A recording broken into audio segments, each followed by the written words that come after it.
हरे कृष्णा। तो सबका स्वागत है हमारे आज के सेशन में। तो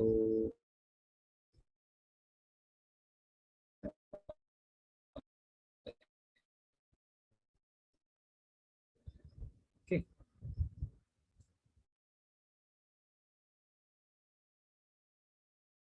तो आप लोग कोरस में गा सकते हैं। ठीक है, मैं लीड करूंगा, आपको कोरस में भी गा सकते हैं उसको।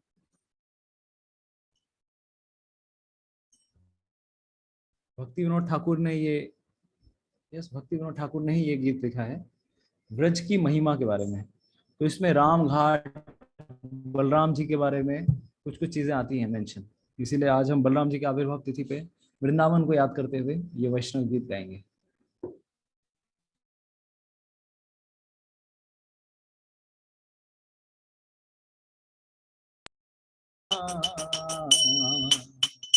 बोलिए।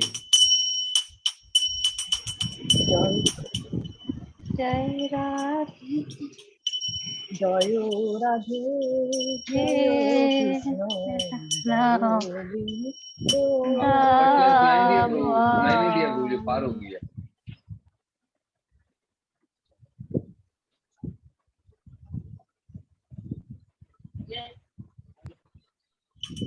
जय राजा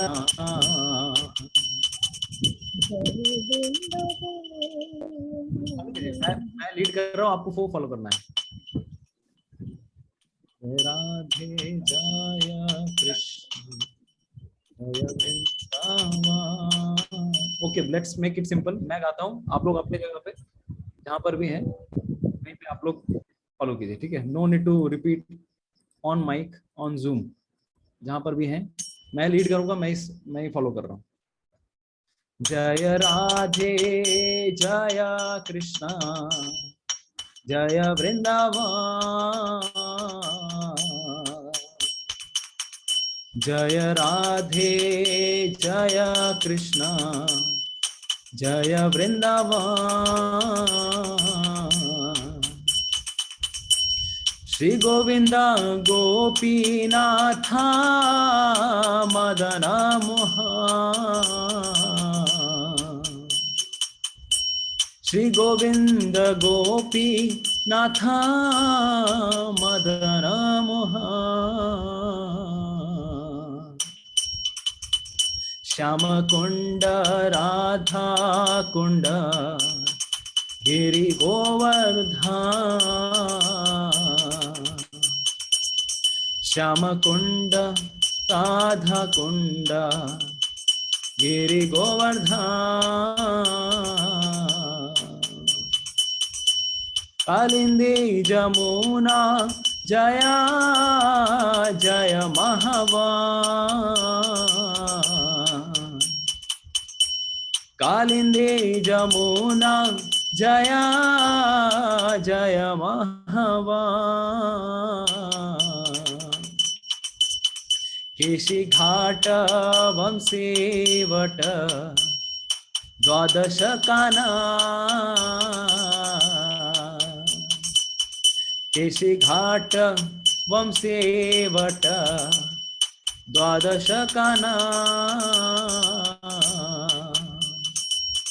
जहाँ सब लीला कोइलो श्री नंदनंदा।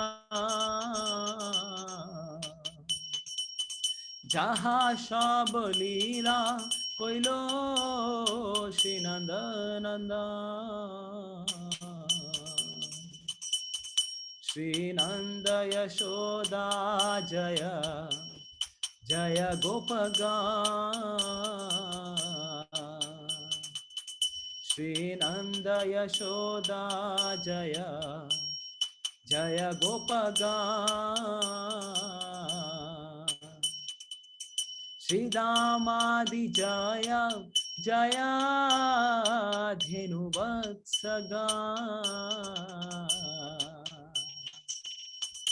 श्री दामादि जय जय जय जय धेनुवत्सगान।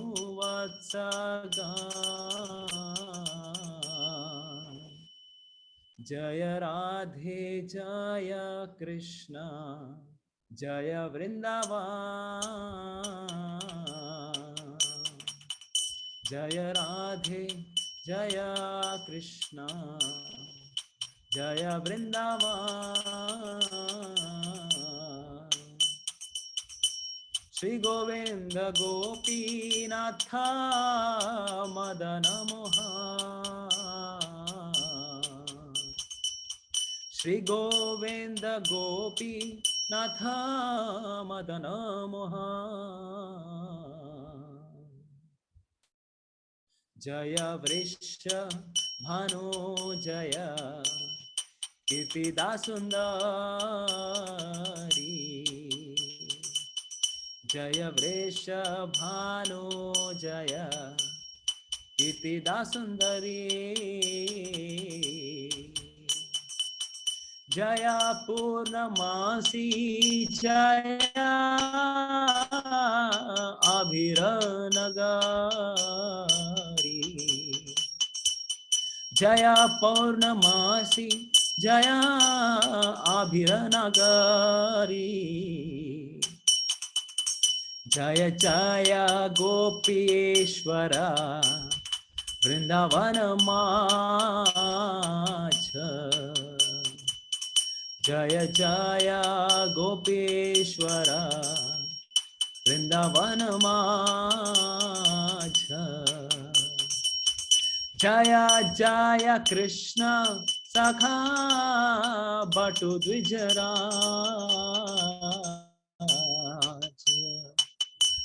जय जय कृष्ण सखा बटु द्विजराज,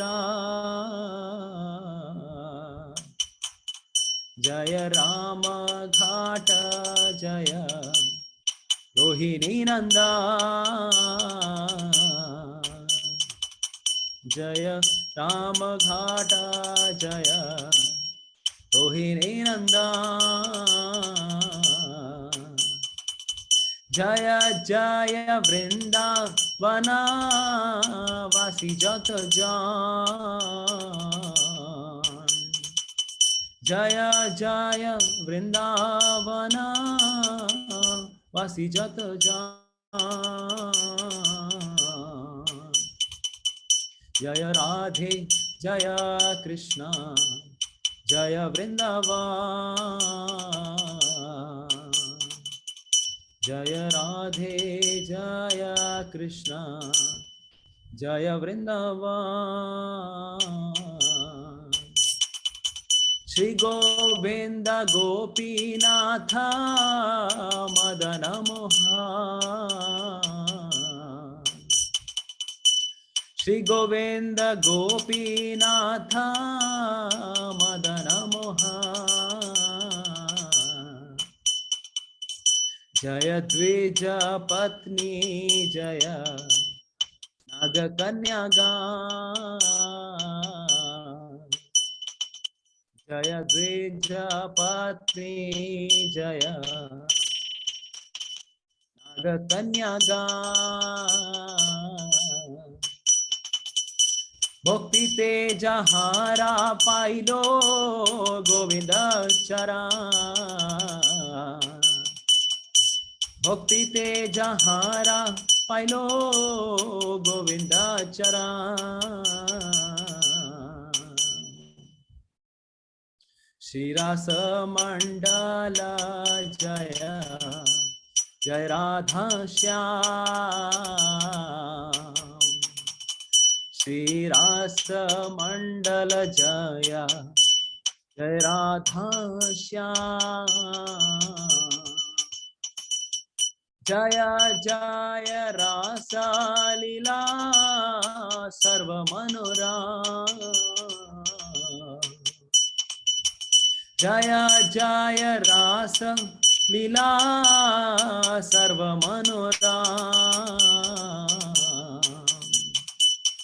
जय राधे जय कृष्ण जय वृंदावन, जय राधे जय कृष्ण जय वृंदावन। श्री गोविंद गोपीनाथ मदन मोहन, श्री गोविंद गोपीनाथ मदन मोहन, जय जयोज्ज्वल रस सर्वरस सार, जय जयोज्ज्वल रस सर्वरस सार, परोक्तिया भावे जहाँ ब्रजेते प्रचार,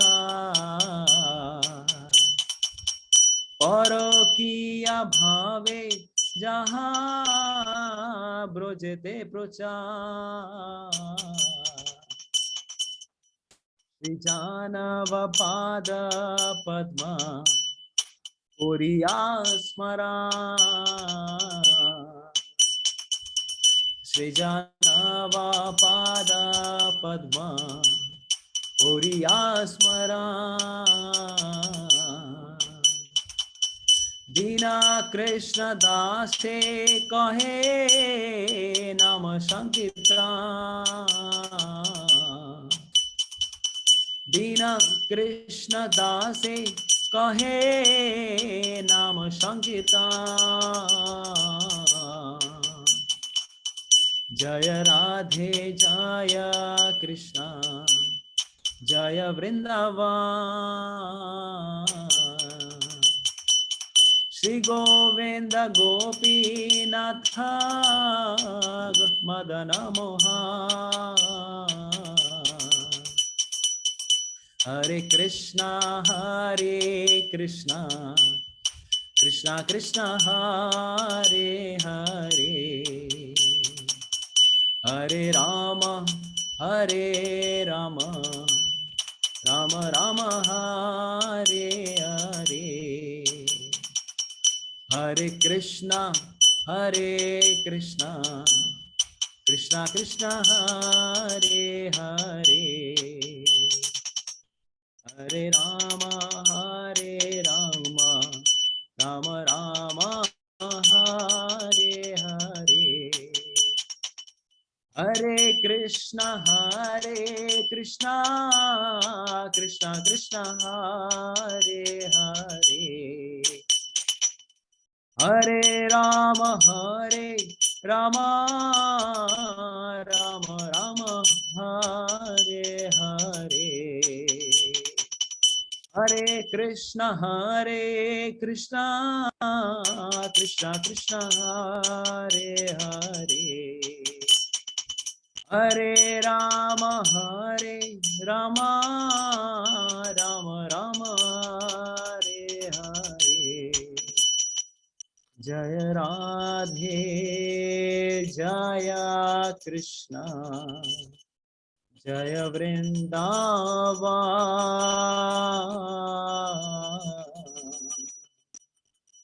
श्री गोविंद गोपीनाथ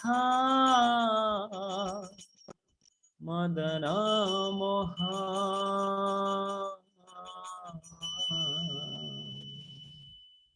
श्री वृंदावन धाम की जय, श्री श्री बलराम जयंती महामहोत्सव की जय, निताई गौर प्रेमानंदे, हरि हरि बोल। हरे कृष्ण हरे कृष्णा। तो आप सबका हार्दिक रूप से अभिनंदन और स्वागत। कल बलराम जी की आविर्भाव तिथि है, बलराम बर्थडे। तो दाऊ जी के भैया कृष्ण कन्हैया, दाऊ जी का भैया कृष्ण कन्हैया हम लोग कहते हैं कि नहीं। तो दाऊ जी का भाई है भगवान श्री कृष्ण, लेकिन कृष्ण के पहले बलराम जी इस जगत में आते हैं। क्यों? ताकि प्लेटफॉर्म सही करनी है, सब कुछ सही सही सलामत होना चाहिए। भगवान आएंगे, उनके पहले सारी व्यवस्था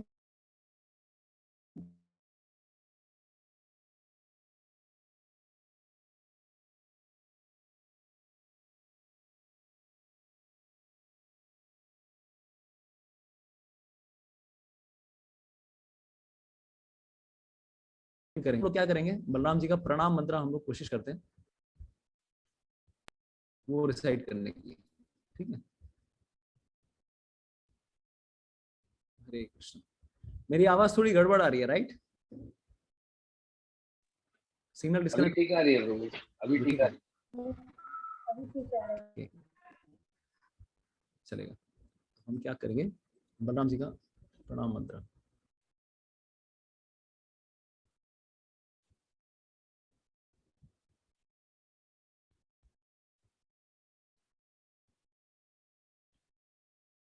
तो कोशिश कीजिए, कृष्ण का प्रणाम मंत्र क्या है, कौन बताएंगे? भगवान श्री कृष्ण का प्रणाम मंत्र क्या है? इनको पता है? के जाने? श्री कृष्ण प्रणाम मंत्र जाने? बोलो बोलबो कुछ। हाँ बोलो माता जी, कृष्ण माता जी, बोलो हे बोलो। कृष्ण गोपेषु गोपिकाकांत राधाकांत नमस्तुते।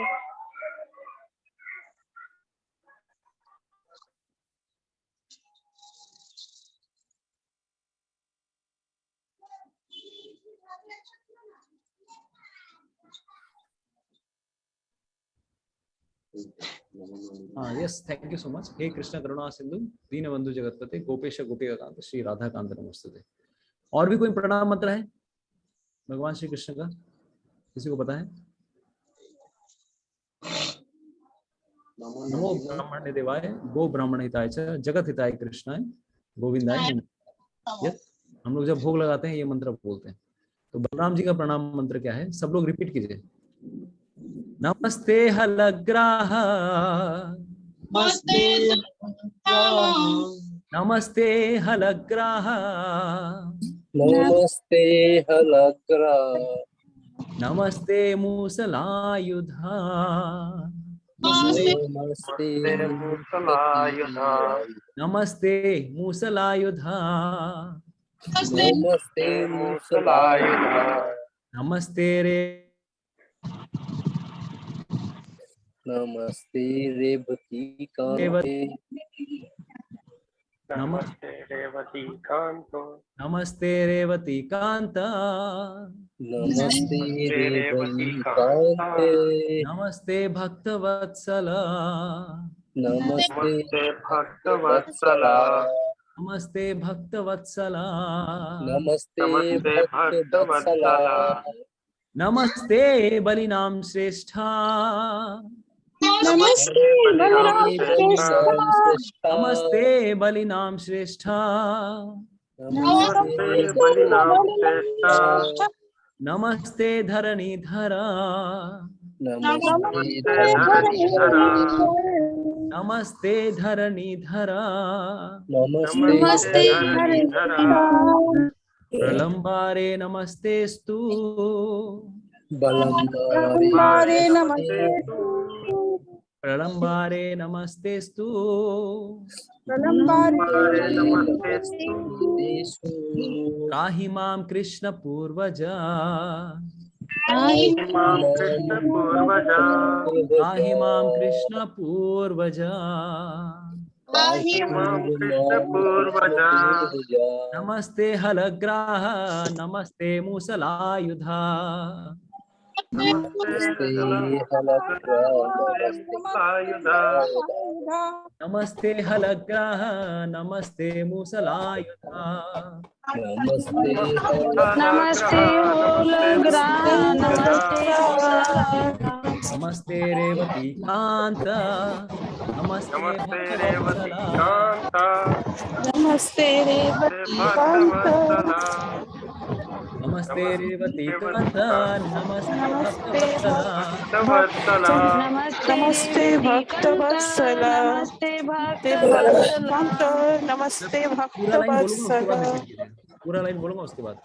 नमस्ते बलिनाम श्रेष्ठा, नमस्ते धरणीधरा, नमस्ते बलिराम श्रेष्ठ नमस्ते धरणीधरा नमस्ते बलिनाम श्रेष्ठ नमस्ते धरणीधरा नमस्ते बलिनाम श्रेष्ठ धरणीधरा प्रलंबारे नमस्तेस्तु त्राहि मां कृष्ण पूर्वज प्रलंबारे नमस्ते श्रीमां कृष्ण पूर्वजा प्रलंबारे नमस्तेस्तु त्राहि मां कृष्ण पूर्वज प्रलंबारे नमस्ते त्राहि मां कृष्ण पूर्वजा स्क्रीनशॉट ले सकते तो ताकि कल बलराम जी की आविर्भाव तिथि है तो कल आप लोग एटलीस्ट एक श्लोक तो याद कर सकें। बलराम जी को जब भी प्रणाम करेंगे, कृष्ण का प्रणाम मंत्र सबको याद है, बलराम जी का प्रणाम मंत्र जनरली हमें याद नहीं रहता है। ठीक है, तो कल हम एक बर्थडे गिफ्ट दे सकते हैं बलराम जी को। तो लेट मी सी, अनंत गौर सुंदर पू आए हैं कि नहीं अभी तक? अनंत गौर सुंदर, ओके, अभी तक नहीं आए हैं। तो बलराम जी के बारे में हम थोड़ी बहुत चर्चा करते हैं कि भगवान श्री कृष्ण के अग्रज हैं। राहिमाम नमस्तेस्तु कृष्ण पूर्वज। भगवान श्री कृष्ण के अग्रज होने के कारण तो बलराम जी का क्या क्या रोल है इस जगत में। तो बलराम कृष्ण के जो फर्स्ट एक्सपेंशन होते हैं, भगवान के दाहिने अंग से बलराम जी का उद्भव होता है और बाएं अंग से श्रीमती राधा रानी, क्योंकि उनके हृदय के पास श्रीमती राधा रानी है, तो राधा रानी की उत्पत्ति होती है। बलराम जी फिर आगे चल के बहुत सारे एक्सपेंशंस में डिवाइड होते हैं। बलराम जी ही पूरे आध्यात्मिक जगत, गोलोक, वृंदावन, वैकुंठ जगत, जितने भी वैकुंठ जगत में जितने भी वैकुंठ प्लैनेट्स हैं, सब जगह बलराम जी ही एक्सपैंड करते हैं। यहाँ तक कि भगवान की सेवा के लिए वो क्या क्या रूप नहीं धरते हैं, हर प्रकार से बलराम जी कृष्ण की सेवा के लिए आगे आते हैं। कैसे आगे आते हैं? बलराम जी उनके वस्त्र बनते हैं, बलराम जी उनके पादुका बनते हैं, बलराम जी उनके कुर्सी, मेज, उनकी शैया, अनंत शेष की शैया, हर चीज में बलराम जी का ही योगदान है। यहाँ तक कि जब भी हम लोग कोई वाद्य यंत्र भी यूज करते हैं, मान लीजिए करताल है, मृदंग है, चूंकि ये भगवान श्री कृष्ण की सेवा के लिए प्रयोग हो रहा है, इसीलिए वो भी बलराम जी का ही एक्सपेंशन माना जाता है। अरे what to speak of material spiritual things, material things भी अगर देखेंगे, भौतिक जगत में कोई भी भौतिक वस्तु है, यहाँ तक कि ये पूरा जगत भी जो है वो भी बलराम जी के एक्सपेंशंस उनके एक तरह से प्रकाश के द्वारा ही ये क्रिएटेड हुआ है। तो महाविष्णु एक तरह से भगवान बलराम जी के ही एक्सपेंशन है।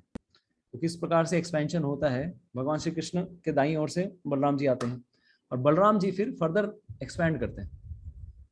हाउ ही एक्सपैंड्स इनटू प्रथम चतुर्व्यूह, संकर्षण, अनिरुद्ध, प्रद्युम्न, वसुदेव, और फिर आगे चल के ये फिर फर्दर एक्सपेंडेड हो। आपके सामने हम लोग लेट मी सी, यस, अनंत और सुंदरपुर आ गए हैं। तो जस्ट मैं आपको तब तक ये स्लाइड शो कर देता हूँ। अनंत और सुंदरपुर को ओवर करने के पहले जस्ट ये पॉइंट कवर कर देता हूँ। तो यहाँ पर हम देख पा रहे हैं भगवान श्री कृष्ण के पहले एक्सपेंशन कौन है? उनके दाएं अंग से बलराम जी आते हैं और बलराम जी फिर चतुर्व्यूह, संकर्षण, प्रद्युम्न, अनिरुद्ध और वसुदेव, उसमें एक्सपैंड होते हैं। और ये भी भगवान की सेवा के लिए ही गोलोक, वृंदावन, इनके चारों ओर ये चार पहले एक्सपेंशन, इनको कहा जाता है प्रथम चतुर्व्यूह। फिर संकर्षण, इन संकर्षण को मूल संकर्षण भी कहते हैं, क्योंकि इनके बाद एक और संकर्षण आने वाले हैं, उनको मूल संकर्षण कहा जाता है। तो ये संकर्षण फिर आगे चल के नारायण बनते हैं, Narayan expansions, and then this Narayan expansion expands into second view of चतुर्व्यूह। ये फिर से चतुर्व्यूह का निर्माण करते हैं, चार लोग चार व्यूह बनाते हैं।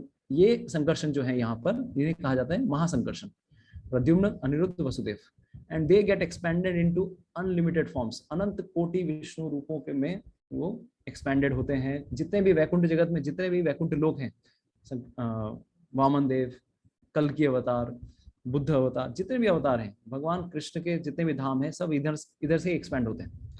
और फिर आगे चल के संकर्षण, ये सब स्पिरिचुअल वर्ल्ड में हो रहा था। अभी संकर्षण या महासंकर्षण से अब मटेरियल वर्ल्ड की क्रिएशन होती है। तो क्रिएशन होने के पूर्व महाविष्णु उनके एक्सपेंशन के रूप में आते हैं। महाविष्णु कारणोदक्षाई सागर में लेटे रहते हैं और उनके एक एक लोमकूप से अनंत कोटि ब्रह्मांडों का की सृष्टि होती है। और जब वो इनहेल करते हैं तो अनंत कोटि ब्रह्मांड उनके अंदर प्रवेश भी कर जाते हैं। और वो जब दृष्टिपात करते हैं हर एक ब्रह्मांड में, जो कि दृष्टि को किससे कंपेयर किया गया है, शंभु काल, महाकाल, ये सृष्टि के लिए शिव और पार्वती इनका बड़ा योगदान है। तो वो काल के रूप में प्रवेश करते हैं, उसके बाद सृष्टि प्रारंभ होती है। और फिर हर एक ब्रह्मांड के अंदर भी 3 विष्णु और 2 विष्णु आते हैं। गर्भोदक्षाई विष्णु, ब्रह्मांड के गर्भ में लेटे हुए गर्भोदक्षाई विष्णु, जिनके नाभि कमल से फिर ब्रह्मा जी की उत्पत्ति होती है। और ब्रह्मा जी फिर आगे चल के पूरे ब्रह्मांड की सृष्टि करते हैं और पूरे 14 भुवनों की सृष्टि करते हैं, सत्यलोक, तपलोक, ये लोग। और एक और विष्णु आकर फिर से मैनेज करते हैं, इनका नाम है क्षीरोदक्षाई विष्णु। ये ब्रह्मांड के हर चीज में, हर अंश में, हर अणु में विद्यमान है, ये है परमात्मा। तो कुल 3 विष्णु इस संसार को मैनेज कर रहे हैं। और उसके ऊपर हम लोगों ने बताया बलराम जी के एक्सपेंशंस। तो मूलतः ये पूरा जगत जो है बलराम जी के कारण ही चल रहा है। तो ओवर टू यू अनंत गौर सुंदर प्रभु। जब तक आप आए नहीं थे तब तक मैं थोड़ा संक्षेप में ये कर रहा था। तो यस, हरे कृष्णा, धन्यवाद, प्रणाम प्रभु। अनंत गौर सुंदर प्रभु, दंडवत प्रणाम। दंडवत प्रणाम प्रभु जी। हरे कृष्ण प्रभु जी, दंडवत प्रणाम। आपका तो वीडियो लगता है थोड़ा ब्रॉड कम आ रहा है। हरे प्रभु जी, हरे कृष्ण।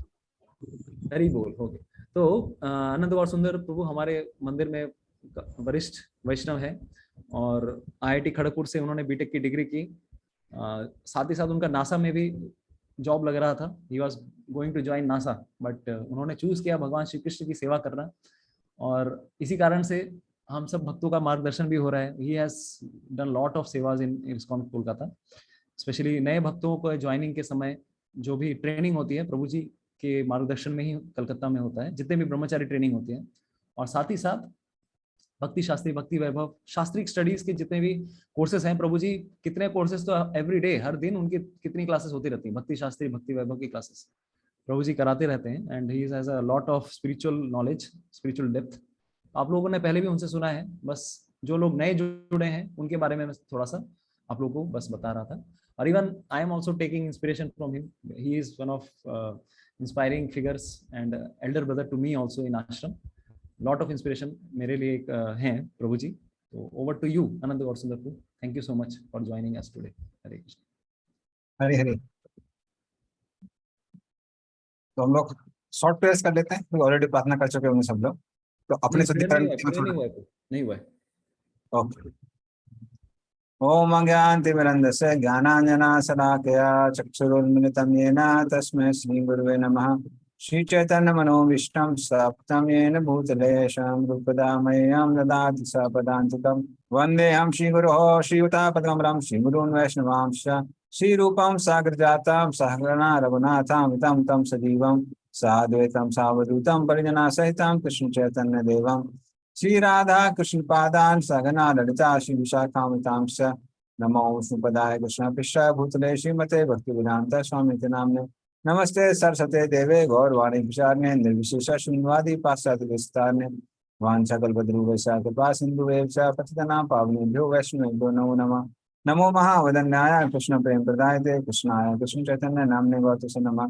हे कृष्ण करुणा सिंधु दीनबंधु जगत्पते गोप्स गोपिकान्त राधा कांत नमस्ते। तत्कांचन गौरांगी श्री राधे वृंदावनेश्वरी विश्वाम देवी प्रणमामि हरिप्रिये नीलचंद्रमासाय नित्याय परमात्मने बलभद्र सुभद्राभ्यां जगन्नाथाय च नमः। जय श्री कृष्ण चैतन्य प्रभु नित्यानंद श्री अद्वैत गदाधर श्रीवासादि गौर भक्तवृंद।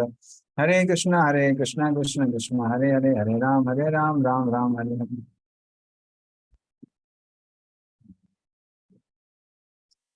संसारनाथ रमाया प्राण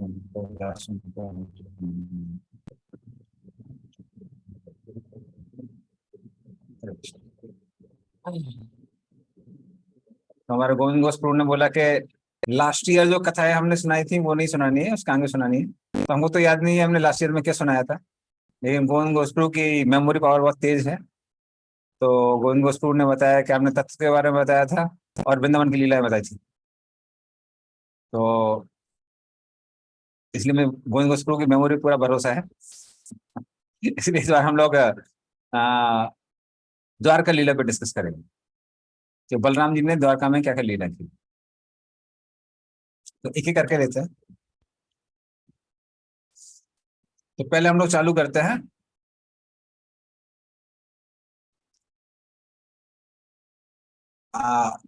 द्वित गौरिल्ला, या फिर ठीक है उसको हम लोग क्या करते हैं सीरीज वाइज लेते हैं। तो सीरीज वाइज वैसे मथुरा में सारी कृष्ण बलराम जी की लीला कृष्ण के साथ हुई है।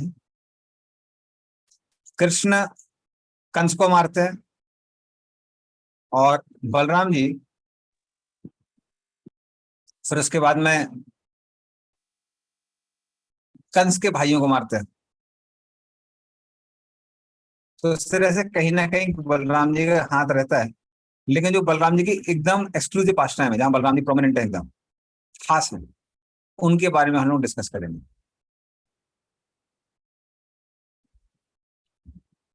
तो एक जो बलराम जी की खास लीला है वो है रुक्मी का वध। तो ये थोड़ा सा स्पेशल पास्ट टाइम है भगवान की। तो इसका थोड़ा सा एक बैकग्राउंड है कि जब कृष्ण का रुक्मिणी के साथ विवाह होता है तो रुक्मिणी की इच्छा नहीं थी कि कृष्ण के साथ विवाह होना चाहिए। रुक्मिणी के पिता थे भीष्मक, उनका जो इच्छा थी कि रुक्मिणी का विवाह कृष्ण के साथ होना चाहिए। लेकिन रुक्मी ने उनका जो विवाह था वो शिशुपाल के साथ में तय कर दिया था। और जब विवाह होने ही वाला था, कृष्ण सबके सामने रुक्मिणी का हरण करके लेके जाता है और रुक्मिणी उस समय प्रतिज्ञा लेता है कि अगर मैं कृष्ण को हरा नहीं पाऊंगा तो अपनी राजधानी में वापस नहीं जाऊंगा, कैपिटल में वापस नहीं जाऊंगा। लेकिन होता क्या है कि रुक्मी आता है, रुक्मी भी हार के आ जाता है और फिर वो बेचारा अपने को कैपिटल चेंज करनी पड़ती है। इसलिए सोच समझ के प्रतिज्ञा लेना चाहिए। तो रुक्मी को बड़ा अपमान किया जाता है।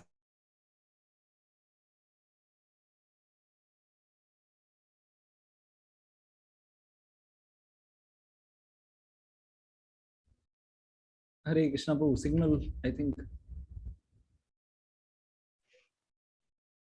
सबको ऑडियो की प्रॉब्लम आ रही है। हाँ हाँ, उनका आपका आवाज आ रहा है, उनका नहीं आ रहा। हरे कृष्णा। हरि बोल। हाँ, प्रभु जी उनका आवाज नहीं आ रहा है, आपका आवाज आ रहा है। হ্যাঁ বাবু আপনারটা শোনা আসছে। গোশালা একটু নেটের প্রবলেম আছে। হরে কৃষ্ণ। बहुत हुआ, बड़े लोग ऐसा सब कहते हैं। जी आपकी आवाज नहीं आ रही है। ओके ओके ओके, नहीं नहीं, बीच में डिस्कनेक्ट हो गया था, इंटरनेट प्रॉब्लम हो गई। रुक्मी राजधानी के बाद राजधानी। Okay okay okay.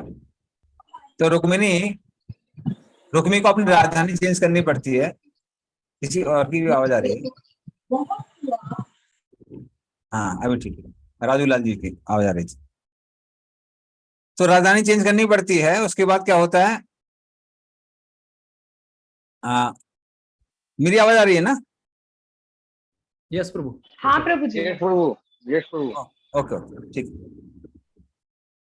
मैं एक काम करता हूँ, जस्ट 1 सेकंड प्रभु, मैं सबको म्यूट कर रहा हूँ, आप भी म्यूट हो जाएंगे, फिर आप ऑन कर। हाँ अभी आप कर दे, आप चालू करो। हरे कृष्ण।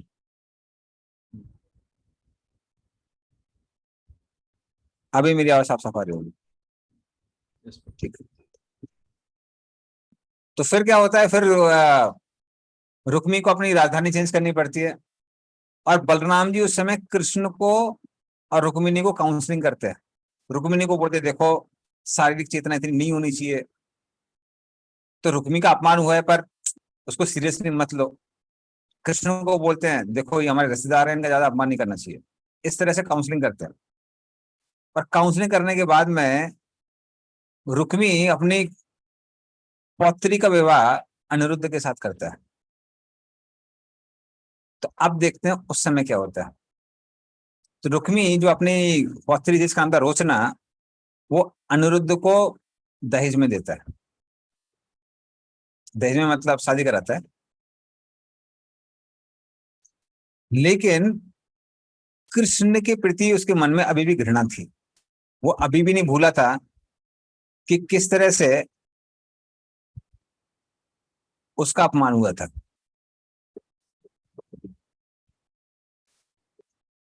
तो इस तरह से कृष्ण भगवान रुक्मिणी के साथ में, बलराम जी के साथ में, सांबा, प्रद्युम्न, इन सब के साथ में सबके सब भोज कट जाते हैं, जो कि रुक्मिणी का वो था राजधानी। और उस समय क्या होता है, जैसे कि क्षत्रियों में कभी कभी क्या कहते हैं वो लोग, वो भी खेलते हैं दुत क्रिया, जो कि जुआ होता है एक हिसाब से, लेकिन कुछ चीजें कुछ ओकेशंस में क्षत्रिय लोगों को अलाउड होती है।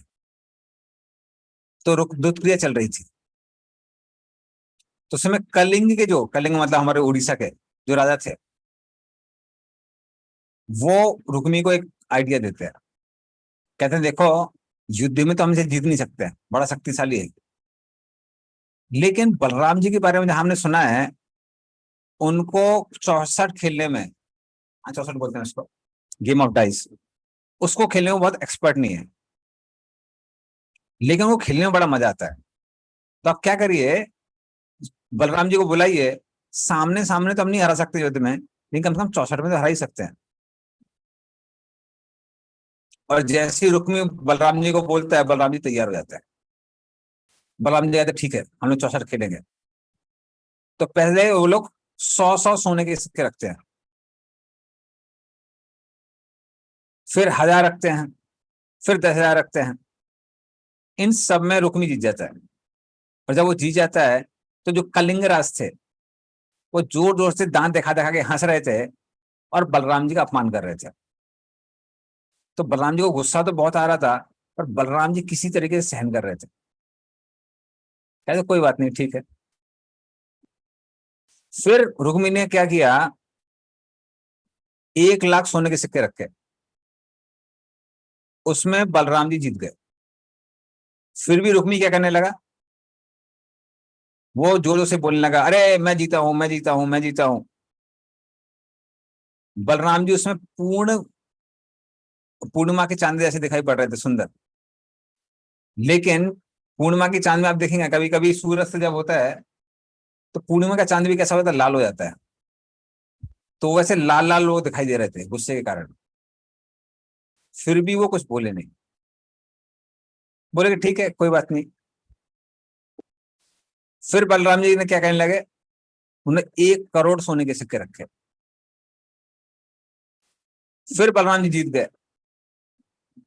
और फिर बलराम जी फिर बोलने लगा, वो रुक्मी बोलने लगा, अरे मैं जीता हूं, मैं जीता हूं, मैं जीता हूं। और फिर वो मजाक भी उड़ा रहे थे बलराम जी का, कहते कह रहे ये तो ग्वाले हैं, इनको तो गाय चरानी आती है, इनको कहाँ ये सब खेलने आता है, ये सब तो क्षत्रिय काम है। और कलिंगराज क्या कर रहा था, बार बार दांत दिखा दिखा के हंस रहा था, ही कर रहा था। और बलराम जी का गुस्सा बढ़ता जा रहा था। तो एक बार चीटिंग हुई, भी दूसरी बार भी चीटिंग हो रही थी। उस समय आकाशवाणी होती है, देवता लोग आकाशवाणी करते हैं। आकाशवाणी में बोलते हैं, बलराम जी की विजय हुई है, रुक्मी जी यहाँ पे झूठ बोल रहा है। लेकिन कलिंगराज वगैरह बोल रहे थे, अरे आकाशवाणी को छोड़ दो, ये सब बेकार की चीजें, ये सब किसी ने झूठ बोल दिया है ऊपर से। और रुक्मी भी ऐसी करता है।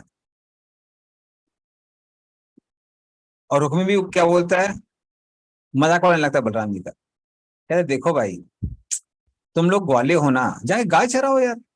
हाँ, ये जो दुष्क्रिया है, ये हम क्षत्रिय जैसे लोगों के लिए बनी है, इसमें आप लोग कहाँ जीतने वाले हो। तो दुष्क्रिया खेलना, तीर चलाना, ये हम जैसे राजाओं के लिए बना है, तुम जैसे ग्वालों के लिए नहीं बना है। और वहां पे सारे सारे जो राजा लोग थे, सब ताली बजा के हंस रहे थे।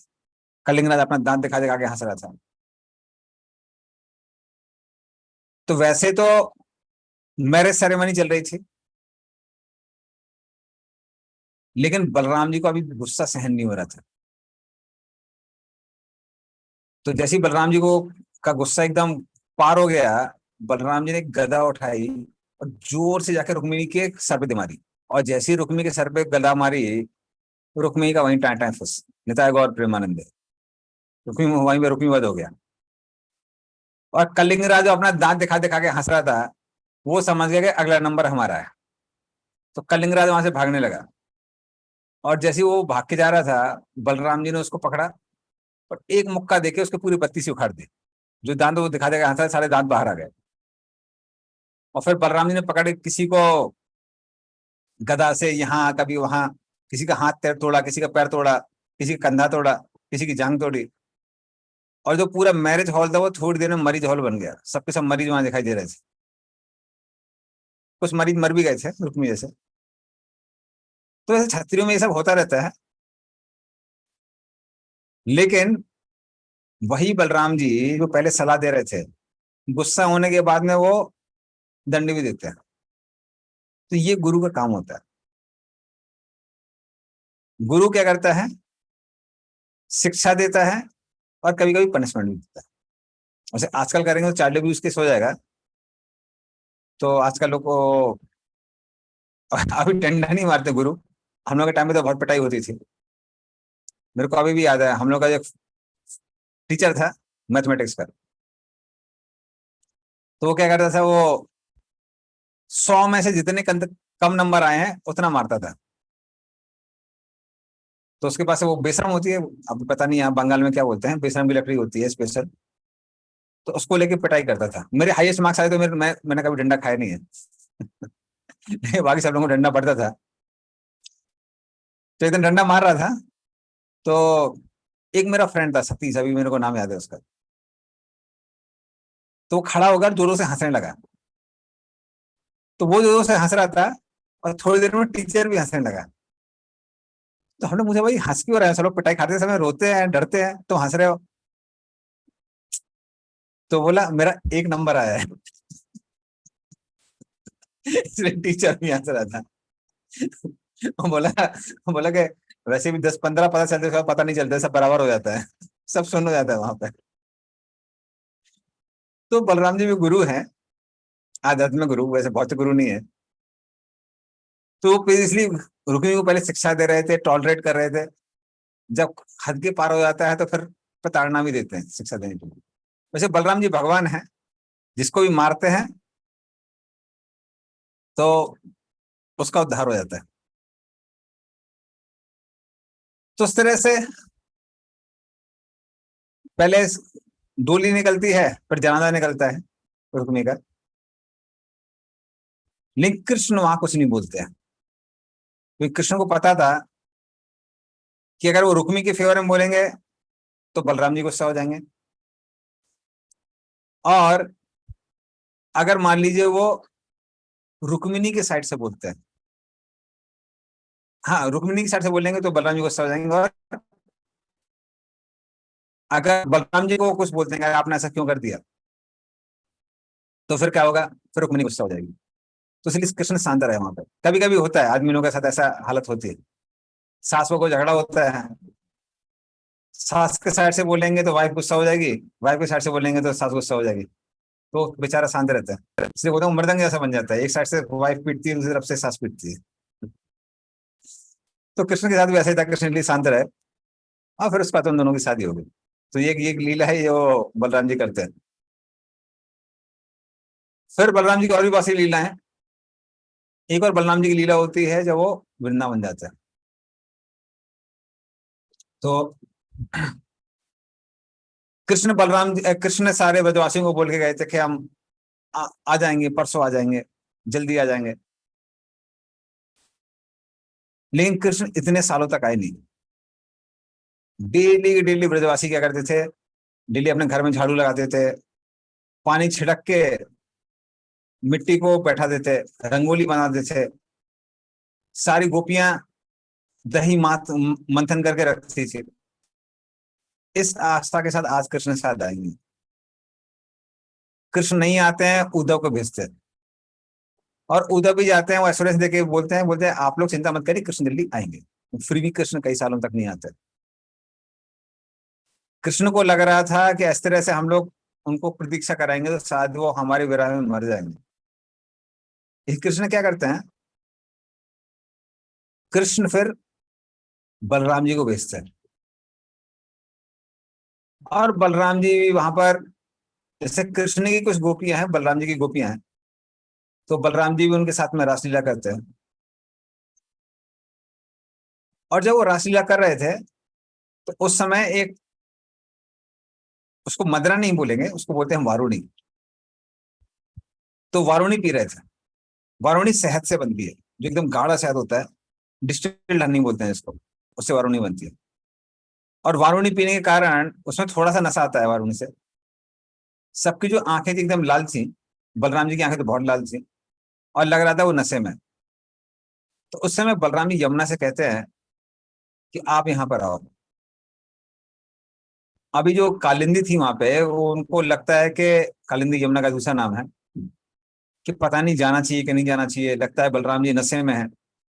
नशे में आदमी कुछ भी बोल देता है, उसकी बात मानने की आवश्यकता नहीं होती है। तो इसलिए कालिंदी वहां पर जाती नहीं है। और जब कालिंदी वहां पर नहीं जाती है, उनका आदेश नहीं मानती है, तो बलराम जी को गुस्सा आता है। बलराम जी तुरंत वहां पर अपना हल निकालते हैं और यमुना को छोटे छोटे भागों में डिवाइड करना चालू कर देते हैं। अगर नदी को बहुत ज्यादा भागों में डिवाइड कर दिया तो नदी खत्म हो जाती है। तो तुरंत वहां पे यमुना क्या होती है, डर जाती है, कालिंदी डर जाती है। और कालिंदी डर के मारे उनको वस्त्र और अन्य चीजें देती हैं भेंट के रूप में, और क्षमा मांगती हैं। वो बलराम सिंह जी से कहती हैं कि हमको पता नहीं था कि आप नशे में रह के भी नशे नहीं है। तो ये भगवान है, भगवान हमारे जैसे नहीं है। भगवान नशे में भी हो सकते हैं और नशे में नहीं हो सकते हैं। भगवान खाते हैं नहीं खाते हैं, चलते हैं नहीं चलते हैं। ये सारी की सारी चीजें भगवान के अंदर संभव है। तो फिर क्या होता है, फिर ये कालिंदी उनसे क्षमा मांगती हैं और बलराम जी उनको क्षमा कर देते हैं। तो ये लीला भी वहां पे होती है वृंदावन में। आप में से साथ कुछ लोग जब गए थे वृंदावन यात्रा, कुछ लोग जाने वाले हैं गोविंद गोस्पू के साथ, तो वहां पे आप लोग दर्शन कर सकते हैं। जा रहे हैं ना, सबको लेके जा रहे हैं ना गोविंद गोस्पू वहां पे? यस प्रभु। हरे कृष्ण। चलिए, तो गोविंद गोस्पू आपको वहां पे दर्शन कराएंगे। और तो ये लीला भी वहां पे। वारुणी वाला प्लेस में पता नहीं, वो रामघाट की बात करें ना वो? हाँ हाँ, रामघाट रामघाट। रामघाट में इस बार जाएंगे कि नहीं, देखते हैं। ओके ओके, ठीक है ठीक है। तो जो लोग वैसे नहीं जा सकते, कम से कम श्रवण के माध्यम से जा सकते हैं। तो ये लीला वहीं पे हुई थी। तो वहां पे आप देखेंगे जो यमुना जी है बहुत छोटी छोटी टुकड़ी में बटी हुई है रामघाट में। तो ये लीला वहीं पे हुई। तो ये छोटी सी लीला है, और डिटेल में बताना थोड़ा हाई फाई टॉपिक है, इसलिए बताएंगे नहीं। फिर बलराम जी की जो लीला होती है वो होती है द्विविध गोरिल्ला के साथ। तो ये लीला हम लोग थोड़ा डिटेल में डिस्कस करें।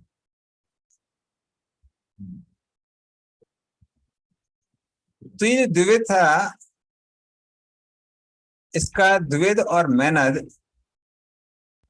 ये दोनों के दोनों भगवान राम की सेना के वानर हैं।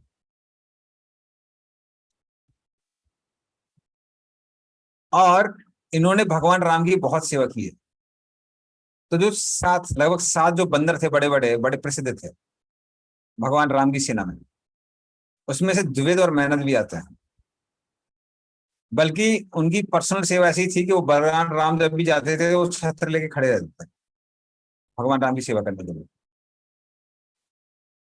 लेकिन वो भगवान राम की तो बड़ी सेवा करते थे और बहुत बड़े बड़े काम किए एक्चुअली उन्होंने।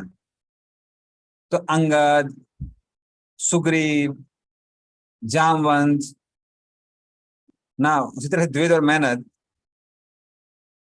ये सब के सब वानर सेना बहुत प्रसिद्ध वानर हुए हैं। और ये अपने भगवान राम की भक्ति के लिए जाने जाते हैं। किंतु ये लोग लक्ष्मण जी की, खासकर ये दोनों द्विविध और मैनद, इन्हीं दोनों की बात कर रहे हैं, ये लक्ष्मण जी का सम्मान नहीं करते थे।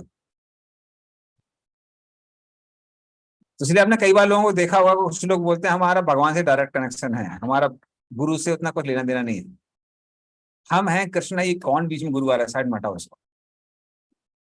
तो गुरु की का सम्मान नहीं करते हैं, लेकिन सिर्फ क्या करते हैं,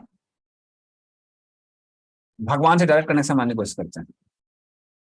कुछ लोग हैं वो कहते हैं हाँ गुरु ही सब कुछ है, हमारा भगवान से लेना देना नहीं है।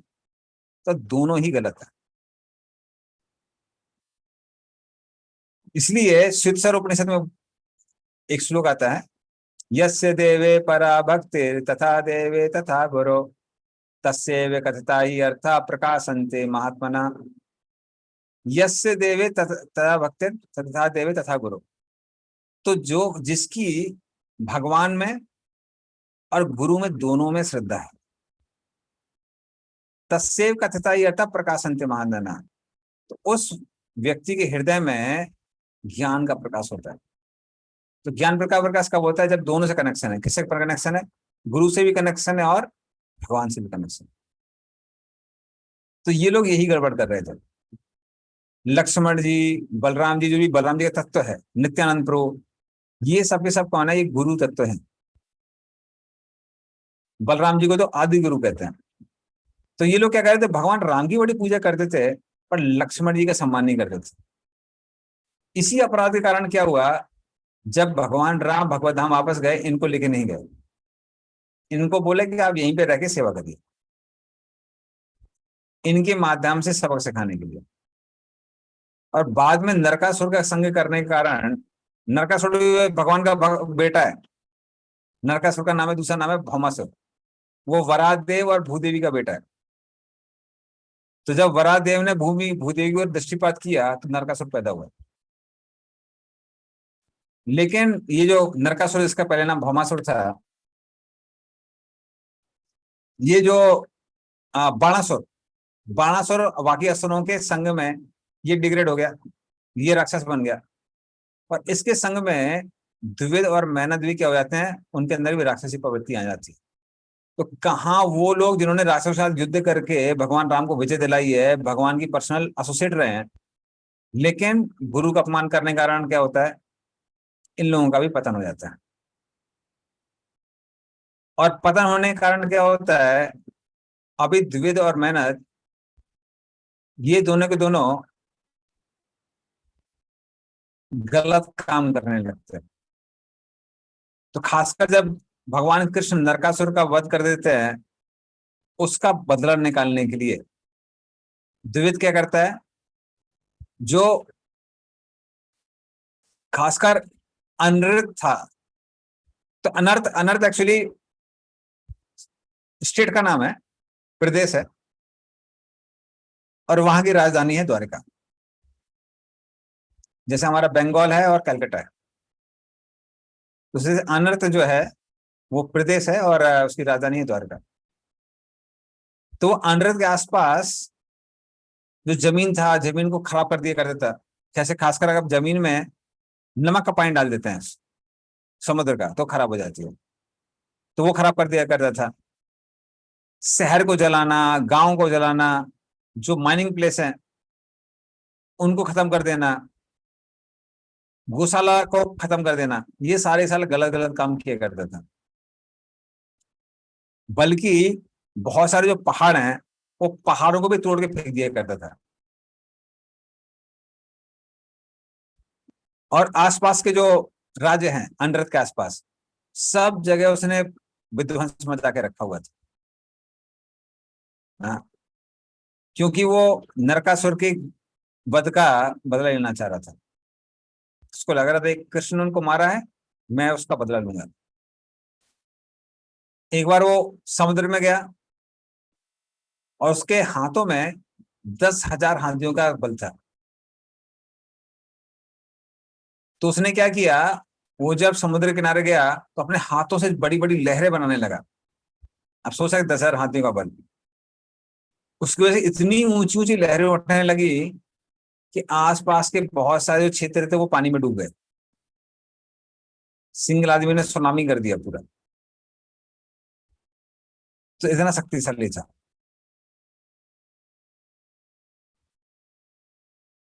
फिर वो पहाड़ के ऊपर गया, ज्यादा था, वहां के पेड़ तोड़ दिया करता था। जो वहां पर साधु लोग थे, ऋषिगण, उनके घर तोड़ दिया करता था पेड़ों के द्वारा मार मार कर। जो वो लोग यज्ञ कुंड जलाते थे यज्ञ करने के लिए, उसमें मलमूत्र कर दिया करता था। तो इस तरह से हरकत ये करता था। और जैसे आपने देखा होगा कभी कभी क्या होता है, कुछ जो कीड़े हैं वो छोटे छोटे कीड़ों को एक छेद में डाल के उसको जाल बना देते हैं। ये कुछ कीड़े करते हैं। तो वो भी वैसे क्या करता था, वो पुरुष को और स्त्रियों को गुफाओं में रखता था और बाहर से बड़ा सा पत्थर रख कर उनको बंद कर दिया करता था उसके अंदर, ताकि वो घुट के वहीं पे मर जाए। तो ये हरकतें करता था, इस तरह से पाप किया करता था। फिर जो भी स्त्रियां हैं अच्छे खानदानों की, उनके साथ दुर्व्यवहार करता था, उनकी इज्जत लूट लिया करता था। इस तरह से वो सारे काम कर रहा था। नहीं करते करते अचानक से क्या हुआ, उसको रैवत पर्वत से बड़ी मधुर ध्वनि सुनाई दी, कुछ तो वहां पर पार्टी चल रही है। और जो दुष्ट लोग होते हैं, दुष्ट लोग दूसरों को सुखी नहीं देख सकते हैं। तो इस तरह से वो वहां पर आया और वहां जब उसने बलराम जी को देखा कैसे वो कमल की माला पहने हुए हैं, तो एक एक जो बलराम जी का अंग है बड़ा सुंदर दिखाई दे रहा था। और जब उसने देखा कि कैसे वो सुंदर स्त्रियों के बीच में वारुणी पीकर घूम रहे हैं, गा रहे हैं, और उनकी जो आंखें हैं, आंखें भी झूम रही हैं वारुणी पीने के कारण, तो फिर उससे सहा नहीं गया। तो जिसके अंदर ईर्ष्या है वो दूसरे को खुश नहीं देख सकता है। तो वो बलराम जी जो इतने आकर्षक हैं, तो सबको सुंदर दिखाई देते हैं, सुंदरता के एकदम मूर्तिमान प्रतीक है, उनको देखकर कोई भक्ति भाव नहीं आया उसके अंदर, घृणा आ गई। तो ये घृणा आज की घृणा नहीं है, ये कब से आ रही है, ये भगवान राम के समय से आ रही है। इसलिए वैष्णव जो अपराध होता है भक्तों के प्रति वो ऐसे ही होता है, गुरु के चरणों में अपराध होता है वैसे ही होता है। वो अपराध धीरे धीरे करके बढ़ता रहता है, बढ़ता रहता है, बढ़ता रहता है, बढ़ता रहता है, बढ़ता रहता है, उसका कोई वो नहीं। फिर आदमी को लगता है कि अन्य भक्तों के संग में नहीं रहेंगे, फिर भक्तों के संग छोड़ के चले जाते हैं। तो इस तरह से ये वैष्णव अपराध की कोई काउंटिंग नहीं है, बढ़ती रहती है। तो इस तरह से वो ऐसा कर रहा था। तो करते करते उसने क्या किया, वहां पर एक पेड़ पे जाके चढ़ गया, और पेड़ पे जाके जैसे बंदर करते हैं, वो डाल में जाके वहां पे डाल हिलाने लगा जोर जोर से, और जोर से चला रहा है, किलकिला किलकिला किलकिला किलकिला किलकिला किलकिला। तो किलकिला किलकिला बोला था, तो जो लड़कियां होती हैं उनको हंसने में वैसे भी छोटी छोटी बात में हंसती हैं, तो वो भी खिलखिला के हंसने लगी, खिलखिला चला रहा था। तो वो इसकी हरकत पे हंस रही थी। तो वो आपस में क्या कर रही थी, आपस में मजाक करने लगी, वो भी हंसने लगी, तो क्या कर रहा है क्या कर रहा है। और बलराम जी वहां पे देखने लगे, बोले ये क्या कर रहा है। तो बलराम जी कुछ बोले नहीं, लेकिन इस जीवित को क्या लगा, उसको लगा कि ये लोग मेरे से आकर्षित हो रही है। तो वो उनके सामने आया, ऐसे भवें हिला हिला के इशारे करने लगा, और फिर गलत गलत सिग्नल देने लगा। तो गलत गलत जब इशारों को उन्होंने देखा तो बलराम जी को गुस्सा आने लगा। तो तुरंत बलराम जी ने क्या किया, एक पत्थर उठाया और जोर से उसके ऊपर फेंका। पर जब उसने बलराम जी ने पत्थर फेंका तो इस तरह से हिल गया और पत्थर साइड से निकल गया। और फिर उसने क्या किया, और भी बदतमीजी करने लगा। वो बलराम जी के पास में गया और उनका जो वारुणी का जो वो था मटका, उसको लेके वहां से भाग गया। तो बलराम जी भी हंसने लगे, लेकिन और बलराम जी उसको गाली देने लगे। लेकिन फिर उसने क्या किया, बलराम जी के सामने मटका तोड़ दिया। फिर बलराम जी को और गुस्सा आने लगा। फिर वो वहां पे जो भी लड़कियां थी उनके वस्त्र खींचने लगा। इस तरह से वो बलराम जी का अपमान पे अपमान किया जा रहा था।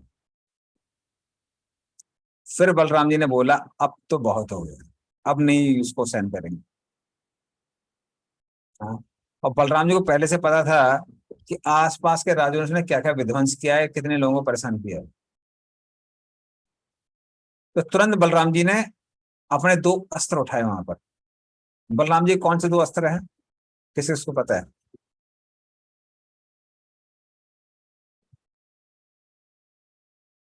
अभी सब लोग म्यूट कर वो सकते लांगुल और गदा। गदा मूसल और हल और गदा प्रभु जी। हाल और गदा। हल हल हल हाल तो आप भी म्यूट हो गए हैं। ठीक है, तो हल और गदा ये दोनों अस्त्र हैं बलराम जी के। सबने सही आंसर दिया। अस्त्र लोग बड़ा ध्यान से देखते हैं, अच्छी बात है। तो उन्होंने बलराम जी ने हल और गदा वहां पे उठाया और सोचा आज हम इसको मार देंगे। तो जब बलराम जी ने ऐसा बोला, द्विविद भी कम नहीं था। भगवान राम के लिए उसने युद्ध जीता था, तो वो भी युद्ध करने के लिए सामने आ गया। तुरंत उसने अपने हाथ में साल का वृक्ष उठा लिया। जो बंदर लोग थे, बंदर लोग ऐसे ही युद्ध करते थे भगवान राम के समय। जब वो किसी भी छतरी के सामने जाते थे, राक्षस के सामने जाते थे, तो ऐसे साल का पेड़ उठा लेते थे, उससे इस तरह से हिलाते थे ताकि कोई तीर आएगा तो वहां यहाँ डिस्ट्रैक्ट हो जाएगा, और फिर उसी से मारते थे योद्धा को। तो ये भी ऐसी कर रहा था, बोला ये टेक्निक काम करेगी। तो तुरंत उसने साल का वृक्ष निकाला और बलराम जी की ओर जाने लगा, और जोर से बलराम जी के पास में जाके उनके सर में इस साल के वृक्ष को मारा। लेकिन जैसे कितनी भी बार से एक पर्वत पे हो, पर्वत हिलता नहीं है, बलराम जी वहां पर हिले नहीं, एक पर्वत के समान वहां खड़े रहे। बल्कि उन्होंने क्या किया, वो जो साल का पेड़ उनके सर पे लगा था, उन्होंने उसको पकड़ लिया और फिर अपनी जो गदा थी उनकी, जिसका नाम है सुनंदर, उसको लेके द्विविद के सर पे मारा। और जैसे ही वो द्विविद के सर पे वो गदा लगी, उसके सर से रक्त गिरने लगा, पर द्विविद भी उसकी वजह से और सुंदर लगने लगा। तो द्विविद देखने में एकदम पहाड़ जैसा था, और जब उसमें से रक्त बह रहा था तो ऐसा लग रहा था मान लीजिए कुमकुम की एक माइन वहां से निकल रही है, तो और भी सुंदर लगने लगा। लेकिन द्विविद को भी घाव से कुछ फर्क नहीं पड़ा जो उसके सर में हुआ था। फिर द्विविद ने क्या किया, एक और पर्वत निकाला, और वो निकाला साल का वृक्ष, उसकी सारी पत्तियां निकाल दी, उसको यहां फेंक दिया, और फिर बलराम जी के ऊपर मारा। फिर बलराम जी को इतना गुस्सा आया, बलराम जी ने एक गदा से उसको सैकड़ों टुकड़ों में तोड़ दिया। फिर उसने द्विविद ने अगला पेड़ उठाया, फिर बलराम जी को मारने के लिए गया, फिर बलराम जी ने उसको सैकड़ों टुकड़ों में तोड़ दिया। इस तरह से उस पहाड़ में, रेवत पर्वत पे जितने भी पेड़ थे, सारे बलराम द्विविद ने बलराम जी के ऊपर ट्राई किए, और बलराम जी उसको तोड़ते रहे। तब तक वो ट्राई करता रहा जब तक वहां पर एक भी पेड़ बचा हो। एंड में वहां पर पहाड़ में एक भी पेड़ बचे ही नहीं, वो पेड़ों से विहीन हो गया। फिर द्विविद ने बोला, सोचा अरे अब तो कुछ है ही नहीं, अब क्या किया जाए। तो वो बलराम जी के ऊपर पत्थर फेंकने लगा। पत्थर मतलब वो पहाड़ी है ना, तो पूरे चट्टान लेके फेंकने लगा। और जब वो फेंकता था, बलराम जी भी क्रिकेट खेलने में एक्सपर्ट थे, तो गदा से उसको चूर चूर कर रहे थे। तो वो फेंकता था, बलराम जी चूर चूर करते थे, फिर फेंकता था, फिर चूर चूर करते थे। तो करते करते करते करते उन्होंने तब तक किया जब तक कोई पहाड़ वहां फेंकने लायक बचे नहीं। फिर उसको द्विविद को लगा के अब तो ये भी काम नहीं करेगा, कोई पहाड़ भी फेंकने लायक बचे नहीं है, अलग से कोई चट्टान बची नहीं थी। तो वहां पे द्विविद आया, उसने इस तरह से मुट्ठी बनाई, हाँ, और फिर जोर से बलराम जी के सीने पे मारने गया। तो बलराम जी ने भी, वो भी क्षत्रिय हैं, तो उन्होंने अपने गदा और हल दोनों के दोनों फेंक दिए, और उन्होंने भी द्विवेद को जोर से मुक्का मारा। तो जैसे ही द्विवेद के कंधे पर वो बलराम जी का मुक्का लगा, तुरंत द्विवेद मुंह से खून की उल्टी करने लगा और वहीं पे गिर गया। और जब वो गिरा तो जो भी वहां पर आसपास के पर्वतों में जो भी पेड़ बचे थे, पहाड़ बचे थे, सब में कंपन होने लगा। समुद्र, उसमें लहरें उठने लगी, और ऊपर से जो भी गंधर्व थे, किन्नर थे, देवतागण थे, ऋषिगण थे, वो जोरों से चिल्लाने लगे, बलराम जी आपकी जय हो, बलराम जी आपकी जय हो, बहुत अच्छा, बहुत अच्छा, आपने इसका वध कर दिया है। और वो ऊपर से पुष्प वृष्टि करने लगे। तो इस तरह से वो द्विवेद जिसने पूरे संसार को संतप्त किया हुआ था, बलराम जी क्या करते हैं, उसका भी उद्धार करते हैं। ये शिक्षा देने के लिए कि अगर मान लीजिए आप गुरु का अपमान करेंगे तो गुरु को बड़ा टफ डिसीजन लेना पड़ेगा आपको डिसिप्लिन करने के लिए। लेकिन कम से कम एक चीज है कि बलराम जी क्या करते हैं, बलराम जी उसको वध करके उसका उद्धार कर देते हैं। तो ये बलराम जी की कृपा है उसके ऊपर। तो ये लीला भी कहाँ हुई, ये भी द्वारका में हुई।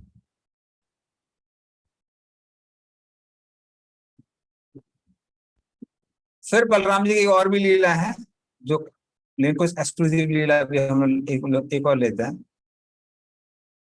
वो है सांब का विवाह। तो सांब के विवाह के समय भी बलराम जी की बड़ी स्पेशल लीला हुई है, उसके बारे में भी हम लोग सुनते हैं। तो कृष्ण की बहुत सारी रानी है, सबको पता है, खासकर जाम्बवन, उनकी जो बेटी थी जामवंती, उसके द्वारा कृष्ण को जो एक पुत्र प्राप्त होता है, इसका नाम था सांब। और सांब बहुत शक्तिशाली था, तो वो लक्ष्मणा के स्वयंवर में गया। स्वयंवर मतलब जो राजकुमारी होती थी, रानी होती थी, वो अपना वर खुद चूज कर सकती थी, माता पिता को इन्वॉल्व होने की जरूरत नहीं। लेकिन इससे पहले कि लक्ष्मणा किसी को चूज करे, सांबा ही उसको चूज कर लेता है। तो सांबा जबरदस्ती उसको पकड़ के किडनैप करके लेके चला जाता है, और बड़े बड़े योद्धा वहां पर से वो हमला करते हैं। जब वो हमला करते हैं, सांबा उन सबको हरा देता है। उन सबको हराने के बाद जब वो वहां से लेके चला जाता है, तो सब लोग इंप्रेस हो जाते हैं, लेकिन सोचते हैं कि ये कुरु वंश का अपमान है, तो कम से कम हम उसको बंदी तो बनाएंगे, क्योंकि भाई लक्ष्मण को कम से कम मौका देना चाहिए था शादी करने का, ऐसी बिना उसके ही किडनैप करके चला के लेके चला गया। तो इसलिए सब लोग बोलते हैं कि ये सांब जो है ये विष्णुवंशी है, इसी क्या हिम्मत हुई कि हम लोग को साथ में ऐसा व्यवहार कर सके, तुरंत हम उसको सबक सिखाएंगे। तो सबके सब उसको किडनैप करने के लिए लेके जाते हैं। तो जब उनको पता चलेगा विष्णुवंशियों को कि सांब को हमने पकड़ लिया है, तो युद्ध करने के लिए आएंगे, पर हम लोग तो कुरु वंशी हैं, हम लोग सम्राट हैं, वो लोग राजा हैं, हम उनको आराम से हरा देंगे। इस तरह से उन्होंने मन में वो रखा। और फिर कुरुवंशी जो राजा थे बड़े बड़े, कर्ण, सल, भूरिश्रवा, यज्ञकेतु, सुयोधन, मतलब दुर्योधन, इस सबके सब सांब को पकड़ने के लिए जाते हैं। तो जैसे सांब दिखता है कि ये सबके सब हमसे युद्ध करने के लिए आए हैं, तो साम्य भी जो अभी भाग रहा था लक्ष्मणों को लेके, उस सिंह के सामने सामने खड़ा हो जाता है युद्ध करने के लिए, और पीठ नहीं दिखाता, तो वो भी क्षत्रिय है। तो उस समय कर्ण जोर से चिल्लाता है, साम को पकड़ लो। हाँ, और ललकारने लगा कि अगर तुम सच्चे योद्धा हो, आओगे और मेरे साथ में युद्ध करोगे। और वो सबके सब उस पर बाणों की वर्षा करने लगे। लेकिन सामने फिर देखा कि जब ये कुरुवंशी ऐसा कर रहे हैं, वो भी क्या करने लगा, वो भी वापस अपने बाणों की वर्षा करने लगा।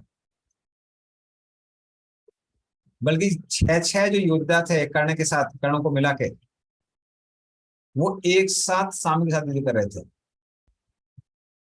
लेकिन सामने अकेले ही उन पर इतने सारे बाण छोड़े कि एक एक योद्धा के ऊपर 4-4 बाण जा रहे थे, बल्कि 6-6 बाण जा रहे थे। उसने 4 घोड़ों को जो उनके थे रथ के, उन सब के ऊपर उन 4 बाण फेंके। जो भी सारथी थे उनके ऊपर एक बाण फेंका, और उनके ऊपर भी एक बाण फेंका। तो जब इन लोगों ने देखा कि इतना बहादुरी के साथ में युद्ध कर रहा है, वो लोग ही प्रशंसा करने लगे, बोले योद्धा बहुत देखे पर इसके ऐसा नहीं देखा, बड़ा शक्तिशाली योद्धा है। लेकिन वो 6 लोग थे, वो ये अकेला था। तो ये लोग भी इतना ज्यादा उस पर हमला करते हैं कि उसको वहां से नीचे उतरना पड़ता है। फिर वो लोग उसके 4 घोड़ों को मार देते हैं, सारथी को मार देते हैं, और फिर उसके धनुष को भी काट देते हैं। जब सामने के पास कुछ बचता नहीं है अस्त्र शस्त्र, तो वो सबके सब उसको पकड़ लेते हैं और फिर उसको वहां पे लेके आ जाता है। जब यादवों को ये पता चलता है तो यादव लोग बहुत गुस्सा हो जाते हैं। तो उग्रसेन की अध्यक्षता में सबके सब बोलते हैं अभी हम कुरुवंश का नाश कर देंगे। लेकिन जो बलराम जी हैं,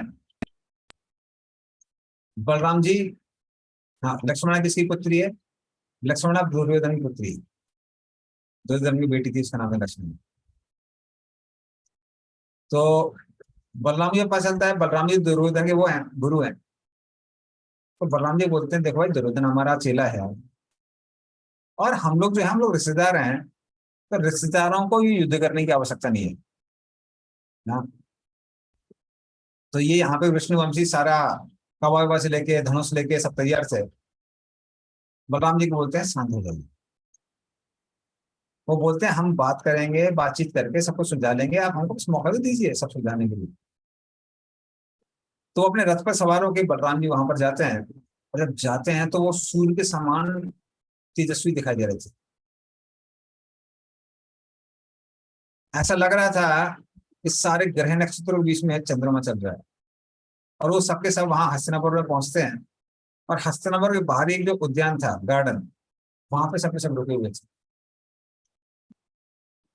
और वो उद्धव जी को धृतराष्ट्र के पास भेजते हैं पता करने के लिए कि धृतराष्ट्र के मन में क्या चल रहा है। उद्धव जी वहां जाते हैं, अंबिका के पुत्र धृतराष्ट्र वो का सम्मान करते हैं। भीष्मदेव, द्रोणाचार्य, बाहिलिका, दुर्योधन, उद्धव, ये दुर्योधन, इन सबको उद्धव जी बताते हैं कि बलराम जी यहाँ पर आए हैं। और जैसे ही सबको पता चलता है कि बलराम जी आए हैं, तो सब लोग बहुत खुश हो जाते हैं। और पहले उद्धव जी का सम्मान करते हैं, और फिर उसके बाद में बलराम जी से मिलने के लिए जाते हैं। सबके सब उद्यान में आते हैं बलराम जी से मिलने के लिए, और गाय, अर्घ, ये सब के सब वहां पर लेके आते हैं। सब लोग उनका सम्मान करते हैं, और फिर वो बलराम जी पूछते कैसे हैं। बलराम जी बताते सब सब कुशल है। वो यहाँ से पूछते हैं कुरुवंश जी कैसे, बोले सब ठीक है। तो फिर बलराम जी संदेश सुनते हैं, कहते हैं देखिए हमको महाराज उग्रसेन ने भेजा है, मगर महाराज उग्रसेन हमारे राजा हैं, आप सब लोग ध्यानपूर्वक सुनिए, और जो भी उग्रसेन ने बोला है उसको फॉलो करिए। तो वो कहते हैं कि हालांकि हमको पता है, उग्रसेन ने बोला है कि हालांकि हमको पता है कि अधार्मिक तरीके से आपने सांब को बंदी बनाया है, तो एक योद्धा से युद्ध करता है, 6 योद्धा एक योद्धा के साथ युद्ध नहीं करता है। तो ये जो सांब है, इसको आपने ठीक से नहीं पकड़ा है, ठीक से आपने युद्ध नहीं किया उसके साथ। लेकिन हम नहीं चाहते हैं कि हमारी जो दोस्ती है वो खत्म हो, हम किसी के साथ में दुश्मनी नहीं करना चाहते हैं। इसलिए आप क्या करिए, आप चुपचाप लक्ष्मणा के साथ में सांब को वापस भेज दीजिए। क्योंकि जब कौरव लोग ऐसा सुनते हैं तो कौरव लोग बहुत गुस्सा हो जाते हैं, खासकर दुर्योधन। और ये लोग क्या बोलते हैं, कर्ण, दुर्योधन इत्यादि। कितने आश्चर्य की बात है, काल के प्रभाव के कारण आज जो पैर के हमारे जूते थे वो हमारे सर पर चढ़ने की कोशिश कर रहे हैं। हम लोग जो सर पर अपना ताज रखते हैं उनका अपमान करने के लिए का कोशिश कर रहे हैं। अरे क्योंकि हम आपके रिश्तेदार हैं, इसलिए हम विष्णु वंशियों को इतना मानते हैं, इसलिए हमने उनको उनके साथ में आसन, बिस्तर इत्यादि हमने आपके साथ में वो किए, आदान प्रदान किया उसका। आपके साथ हम भोजन करते हैं। इसका मतलब ये नहीं है आप जो आप पैर के जूते हैं वो हमारे सर पे सवार होने की कोशिश कर रहे हैं।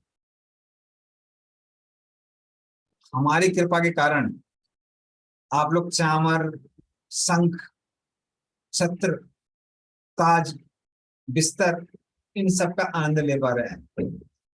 हम नहीं चाहेंगे, मतलब क्या है, अगर हम लोग आक्रमण कर देंगे तो आप लोग हार जाएंगे।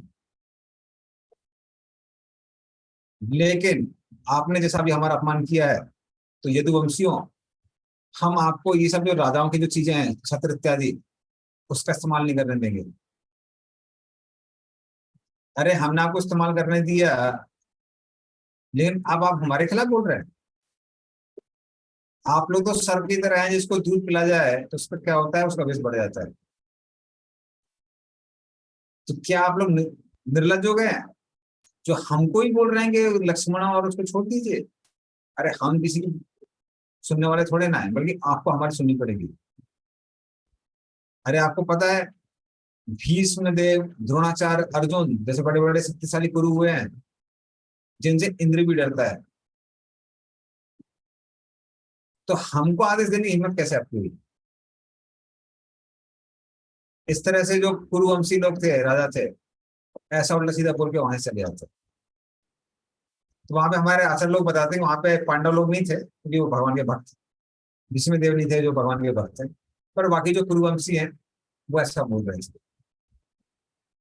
इस तरह से कौरव लोग वो ऐसा बोलते हैं, तो ऐसा बोल के वो वहां से वापस चले जाते हैं। बलराम जी कुछ नहीं बोलते, वो नीचे ओर देखते हैं, गुस्से से भर जाते हैं, और फिर उनको गुस्सा बढ़ना चालू होता है। और जब वो गुस्सा ऐसा उनको बढ़ता है तो वो जोर जोर से हंसने लगते हैं। और बलराम जी कुछ बोलते नहीं है, अभी तक नहीं बोल रहे थे, लेकिन वो इतने भयभीत दिख रहे, इतने भावुक दिखाई दे रहे थे कि कोई भी उनकी तरफ देख नहीं सकता था। और फिर बलराम जी चिल्लाना चालू करते हैं, बोलना चालू करते हैं कि ये जो रजोगुण है इसने इनको इतना ज्यादा अहंकारी बना दिया है।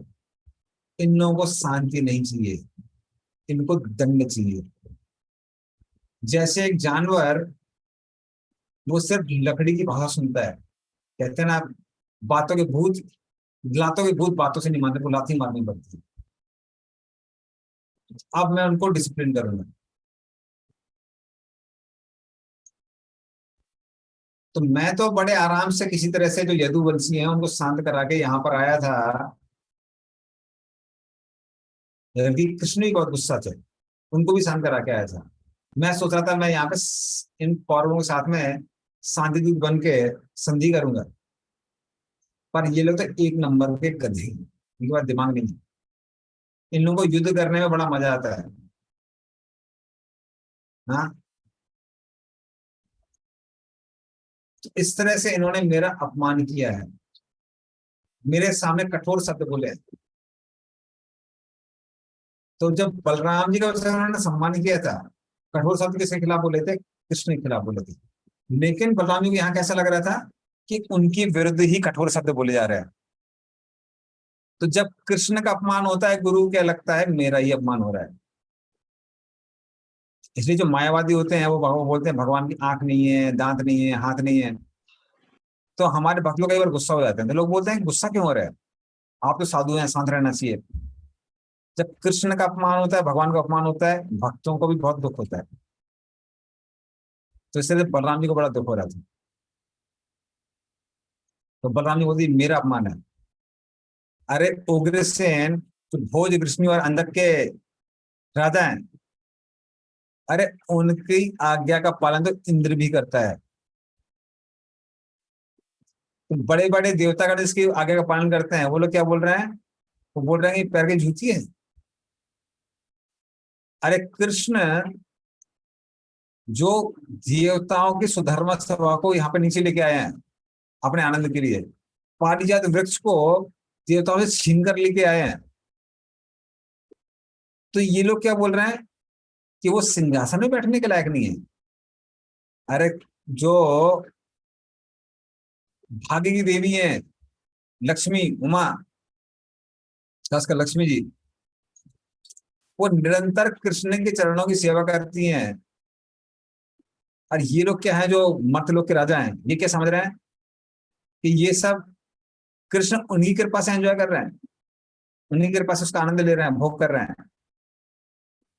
कृष्ण की चरणों की रज को वो जहां जहां गिरती है उसकी देवता भी पूजा करते हैं, वो सारा स्थान तीर्थ स्थान बन जाता है। जितने भी अलग अलग ग्रह नक्षत्र के देवतागण हैं वो निरंतर कृष्ण की सेवा करते हैं, बल्कि कृष्ण के चरणों की रज को अपने सर पे लेते हुए उसको बड़ा भाग्य समझते हैं उसको लेना। ब्रह्मा, शिवा या फिर लक्ष्मी, मैं स्वयं, हम समझते हैं कि हम कृष्ण के एक अंश मात्र हैं। कृष्ण के चरणों की रज हम भी अपने सर पे लेते हैं। और ये लोग क्या बोल रहे हैं? ये लोग बोल रहे हैं कृष्ण राजाओं का कि जो अलग अलग छत्र हैं, चामर हैं, उसका इस्तेमाल नहीं कर सकते, बल्कि सिंहासन पे नहीं बैठ सकते। अरे हम लोग क्या इसलिए हम लोग वहां पे द्वारका में राज्य कर रहे हैं कि पूर्व लोगों ने अलाउ किया है? हाँ। और ये लोग हमको क्या बोल रहे थे? हमको बोल रहे हम जूते और ये इनके सर पे चढ़ने की कोशिश कर रहे हैं। अरे ये लोग कितने अभिमानी हो गए हैं। पद आदमी को अपमान दे देता है। तो साधारण लोग जैसे दारू पीते हैं, मदिरा में मस्त हो जाते हैं, इस तरह से पद के कारण क्या हो गया है, ये लोग अभिमान में मस्त हो गए। इसलिए आज मैं क्या करूंगा, आज पूरी पृथ्वी को कौरवों से विलीन कर दूंगा। तो इसी तरह से जब किसी को पद मिलता है तो व्यक्ति कई बार क्या हो जाता है, अभिमान के कारण मदमस्त हो जाता है और फिर भगवान का अपमान करने लगता है। और तुम्हें बलराम जी क्या करते हैं, अपना हल उठाते हैं, पूरी की पूरी हस्तिनापुर को जमीन से ऊपर उखाड़ देते हैं। और जैसे ही वो उसको उखाड़ते हैं, उखाड़ के तुरंत उसको वहां पर गंगा नदी है, यमुना नदी जो भी थी, उसमें खींच के लेके जाता है। तो इस तरह से जब घोर कंपन होने लगता है पूरे हस्तिनापुर में, सारे सारे कौरव लोग बाहर आते हैं, बोलते हैं भूकंप देखे, इतना भयंकर भूकंप नहीं देखा है। तब उनको समझ में आता है अरे ये पूरी पूरी हस्तिनापुर कहीं पे जा रही है। तो वो सबके सब भयभीत होकर तब उनको समझ में आता है कि बलराम जी गुस्सा है। तुरंत फटाफट वो लोग शाम को लक्ष्मणों को बाहर लेके आते हैं और फिर बलराम जी क्षमा मांगते हैं, कहते हे भगवान, आप तो हर चीज के आधार है, हम भूल गए थे कि आपकी कितनी शक्ति है। आप इस संसार की सृष्टि करने वाले, पालन करने वाले, विध्वंस करने वाले हैं। हाँ, तो ये जो आप कर रहे हैं, वो आपके लिए बहुत मुश्किल काम नहीं है। आप अपने सरों पर ब्रह्मांडों को वैसे ही धारण करते हैं जैसे किसी के सर पर अगर राई का दाना पड़ा हुआ, उसको फर्क नहीं पड़ता है। आप जब सांस लेते हैं महाविष्णु के रूप में, सारे के सारे ब्रह्मांड आपके अंदर चले जाते हैं। हाँ, तो वैसे हमको पता है आपका जो गुस्सा है वो एकदम सही है, वो हमारे लिए अच्छा है, लेकिन अभी आप हमको क्षमा कर दीजिए। हम आपके चरणों का आश्रय लेते हैं। तो जब बलराम जी ऐसा सुनते हैं तुरंत शांत हो जाते हैं। उनसे बोलते हैं चिंता मत करो, भयभीत मत करो। और दुर्योधन अपनी बेटी को लक्ष्मणा को 1200 हाथी, 1,00,000 बीसर घोड़े, 6,000 सोने के रथ और 1,000 दासियों के साथ में, जो सुसज्जित थी रत्नों के साथ में, उनको दहेज देके लक्ष्मणा को वहां से भेजते हैं। और बलराम जी उसको ग्रहण करते हैं और फिर द्वारका के लिए बढ़ जाते हैं। तो आज भी अगर आप देखेंगे कि दक्षिणी दिशा से हस्तिनापुर थोड़ा सा ऊंचा है, उसका ज्योग्राफिक क्रॉस सेक्शन वैसी है, जो सिद्ध करता है कि बलराम जी ने क्या लीला की। तो बलराम जी अगर मान लीजिए हस्तिनापुर युद्ध में, तो हमको लगता है ऐसे ही होता है, कुछ युद्ध करने की जरूरत नहीं थी, सामने आते हल से उखाड़ते जमीन और उठा के सीधे गंगा में डाल देते। इसलिए शायद उन्होंने पार्टिसिपेट नहीं किया, अच्छा रहा। तो ये लीला भी बलराम जी ने की है। बलराम जी की और भी लीला है, सुभद्रा की शादी की लीला, रोमासन सुता को मारने की लीला। तो टाइम ही है, ये 9:10 हो गए,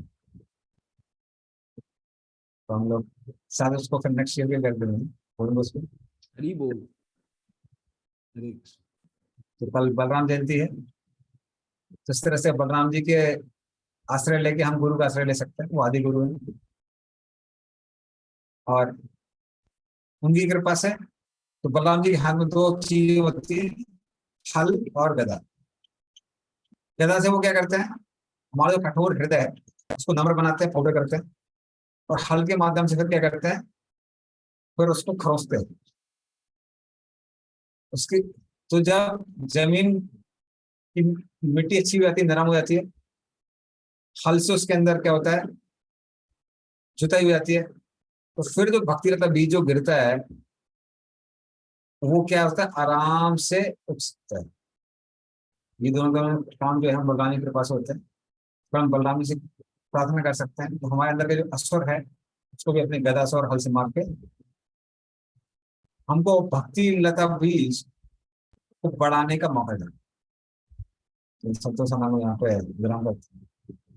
श्री बलराम जी की जय, गोपाल की जय। हरे कृष्णा। धन्यवाद प्रभु जी। तो आपका आभार कि आपने समय निकाला हमारे भक्तों के लिए, और जब बलराम जी की कथा की, कृष्ण कथा के साथ बलराम कथा भी की, तो धन्यवाद चाहूँगा। तो कल सबको हम लोग फास्टिंग कर सकते हैं दोपहर 12 बजे तक, और साथ ही साथ मोस्टली कल एक लेक्चर भी हो सकता है। अगर लेक्चर होता है, परम पूज्य राधानाथ स्वामी महाराज कल सुबह silicon valley, ISKCON silicon valley America में एक लेक्चर दे सकते हैं सुबह 7 से 8 बजे बलराम जी की कथा। तो अगर मुझे लिंक मिलता है, I will try to share. आप लोग जहाँ पर भी रहें, सुबह 7 से 8 बजे कथा होगी, आप लोग जरूर ज्वाइन कीजिएगा। जब भी शुद्ध भक्त लोग कृष्ण कथा करते हैं, हमें कोशिश करनी चाहिए सुनने की। तो फिर यहीं पे विराम देते हैं। और शनिवार और रविवार और सोमवार हम लोग लोकल जन्माष्टमी सेलिब्रेशन कर रहे हैं ऑनलाइन। तो आप सब उस दिन भी आप सबको हम रिक्वेस्ट करेंगे, आप लोग ऑनलाइन जरूर आइएगा, भाग लीजिए। बहुत सारे डिवोटीज पार्टिसिपेट कर रहे हैं बहुत सारे इवेंट्स में, तो उसमें भी आप जरूर आइएगा। हरे कृष्णा। श्री कृष्ण जन्माष्टमी की जय, श्री बलराम की जय, हरे कृष्ण। अनंत गौर सुंदर प्रभु की जय। Thank you so much. जय। प्रभुपाद की जय। ঠিক আছে, হরে কৃষ্ণ। কারো কিছু ডাউট, প্রশ্ন কিছু? हरे कृष्ण प्रभु जी। হ্যাঁ, ইয়েস মাতাজি। प्रभु जी कोई और ये लिंक मतलब ये जो जन्माष्टमी का हम लोग कर रहे हैं ऑनलाइन, वो कोई हाँ। और देख सकते हैं क्या? कोई और देख सकते हैं, मतलब समझा नहीं। मतलब कोई और जुड़ सकते हैं इस लिंक में? हाँ हाँ, यस माता जी, कोई प्रॉब्लम नहीं। ओके प्रभु जी। हरी बोल। ठीक है। अच्छा, और दूसरा चीज कि 18, 19, 20 3 दिन हम लोग जन्माष्टमी सेलिब्रेट कर रहे हैं। 21 को भी आ सकते हैं, बट मेनली 3 दिन का प्रोग्राम है, तो आप लोग कभी भी इन 3 दिनों में जरूर आइए। श्रील प्रभुपाद जी का आविर्भाव तिथि है ऑन 20 विच डे? 20 सितंबर निकले, अगस्त यस, 18, 19, 20 20th को। तो जितने भी भक्त, अगर आप लोगों ने इस बार प्रभुपाद जी के लिए कुछ ऑफरिंग्स लिखी हैं तो आप लोग उसको भेज सकते हैं। मैं डिटेल्स भेज दूंगा, शायद पूजा माता जी भेजे हैं, शायद मुझे भेजे हैं पूजा माता जी, तो मैं आप लोगों को डिटेल्स भेज दूंगा। आप लोग उस पर्टिकुलर आईडी पे आप भेज सकते हैं, और वो प्रभुपाद जी के आविर्भाव तिथि में प्रभुपाद जी को अर्पण की जाएगी on the Vyasa Puja day. ये आपके लिए ऑफरिंग है। ऑफरिंग लिखने का तरीका होता है, प्रभुपाद जी को हम अपने हृदय से सादर आभार प्रकट करते हुए लिखना चाहते हैं कि आपके लिए, आपके कारण हमारे जीवन में क्या परिवर्तन आया। तो it is a letter of gratitude. तो it can be like a letter to our spiritual grandfather. हमारे दादाजी को हम लेटर लिख रहे हैं, क्योंकि हमारे गुरु हमारे पिता के समान है, और गुरु के जो गुरु होंगे वो श्रील प्रभुपाद जी। तो कैसे लेटर लिखेंगे? लेटर कैसे लिखते हैं? आई एंड यू लिख के करके लिखते हैं, राइट? सही बोल रहा हूँ? आई एंड यू एड्रेस करते हैं ना। लेटर में थोड़ी ना लिखेंगे प्रभुपाद जी ने ये किया, प्रभुपाद जी ने वो किया, प्रभुपाद जी ने, नहीं। जब प्रभुपाद जी को ऑफरिंग दिया जाता है, ऑफरिंग, तो उस समय आपको एड्रेस करना है कि as a Prabhupada is standing before you, आपके सामने बैठे हैं और आप उनको ग्लोरीफाई कर रहे हैं कि आपके कारण ही मेरे जीवन में, मैं तो कहाँ अंधकार में फंसा हुआ था, आपने मेरा उद्धार किया। मेरे जीवन में ये समस्याएं हैं प्रभुपाद जी, मैं ये सबसे सॉल्व नहीं कर पा रहा हूँ, दया करके मुझ पर कृपा कीजिए। ठीक है, इस प्रकार से ये लेटर में, ना कि ये लिखना है प्रभुपाद जी अमेरिका गए 70 की ईसाइयों में, प्रभुपाद जी ने ये किया। अरे प्रभुपाद जी ने किया, लेकिन तुम प्रभुपाद जी से बात कर रहे हो, तो प्रभुपाद जी को थोड़ी ना बताएंगे प्रभुपाद जी ने ये किया होता। प्रभुपाद जी सामने बैठे हैं, तो ऐसे ऑफरिंग कर रहे हैं कि आप as if you are standing in front of Srila Prabhupada and you are opening your heart. तो ग्रेटिट्यूड लेटर है ये, हर एक व्यक्ति को करना चाहिए, नहीं तो बिना अगर ग्रेटिट्यूड, भक्ति की लता उस हृदय में रोपित नहीं हो सकती। ठीक है, तो आप सबसे मेरा निवेदन है, जरूर लिखिएगा। हिंदी, इंग्लिश, बांग्ला लिख के आप भेज सकते हैं, तो हम लोग पर्टिकुलर आईडी आपको भेजते हैं। ठीक है, हरे कृष्ण। तो यहाँ पर विराम देते हैं, हरि बोल। ठीक है, कल शायद श्लोका सेशन अगर मोस्टली नहीं कर पाऊंगा मैं, परसों हम लोग करेंगे। ठीक है, जगत गुरु श्रील प्रभुपाद की जय, जय। कृष्ण बलराम की जय, श्री वृंदावन धाम की जय, निताई गौर प्रेमानंदे। हरि हरि बोल। Hari Hari thank you so much. हरे कृष्ण। हरि बोल। हरे